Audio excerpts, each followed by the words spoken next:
पितृपक्ष में कुत्ते को खिला दें।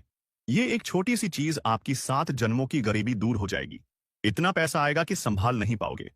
जन्मों जन्मों का पितृदोष समाप्त हो जाएगा। जिस चीज के लिए सालों से तड़प रहे थे, तरस रहे थे, वह चीज आपकी हो जाएगी। पितृपक्ष में एक छोटा सा उपाय करने से जन्मों का पितृदोष दूर हो सकता है। कुत्ता बाबा भैरवनाथ और यमराज का वाहन माना जाता है, और शास्त्रों में लिखा है कि जब हम कुत्ते को भोजन कराते हैं तो वह सीधे पितरों तक पहुंचता है और वे तृप्त होकर आशीर्वाद देते हैं। इस पितृपक्ष में विशेष संयोग बन रहा है और इस समय किया गया उपाय तुरंत फल देने वाला माना जाता है।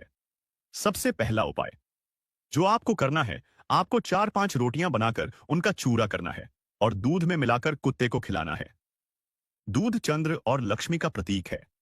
यह उपाय करने से धन की कमी खत्म होती है, गरीबी दूर होती है और घर में लक्ष्मी का वास होता है। कहा जाता है कि यह उपाय 7 जन्मों की गरीबी मिटा देता है। दूसरा उपाय है सरसों के तेल लगी रोटी का। पितृपक्ष में 3 से 4 बार यह उपाय जरूर करें।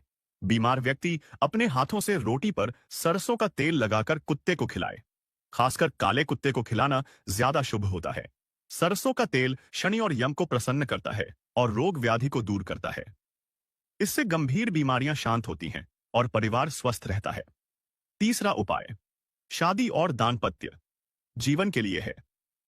अगर शादी में रुकावटें आ रही हों, दाम्पत्य जीवन में मनमुटाव हो या प्रेम विवाह में बाधा हो, तो रोटी पर हल्का सा शहद लगाकर तर्पण के बाद कुत्तों के बच्चों को खिलाएं। शहद मधुरता और प्रेम का प्रतीक है। यह उपाय विवाह में आ रही अड़चनों को दूर करेगा और दाम्पत्य जीवन में प्रेम बढ़ाएगा। चौथा उपाय संतान प्राप्ति के लिए है। अगर शादी के बाद संतान नहीं हो रही है, तो महिला को गर्भवती कुतिया को घी लगी रोटी खिलानी चाहिए। घी पवित्रता और देवत्व का प्रतीक है।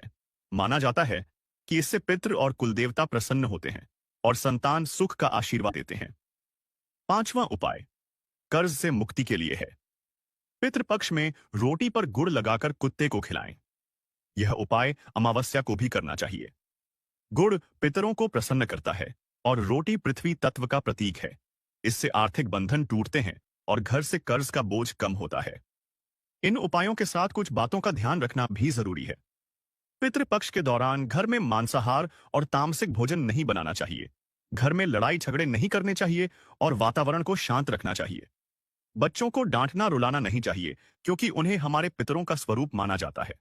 इन दिनों गाली गलौज, शराब और बुरे कर्मों से दूर रहना चाहिए। यात्रा करने से बचना चाहिए और दिन में सोना मना है।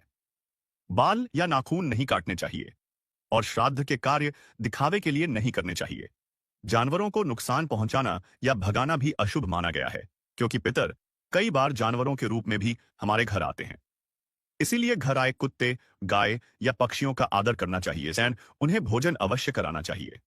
श्राद्ध के समय जो भोजन बनाएं उसका 5 भाग जरूर अलग करें और गाय, कौवे, कुत्ते, चींटियों और मछलियों को खिलाएं। इसके अलावा ब्राह्मण और गरीब को दान करना भी बहुत जरूरी है।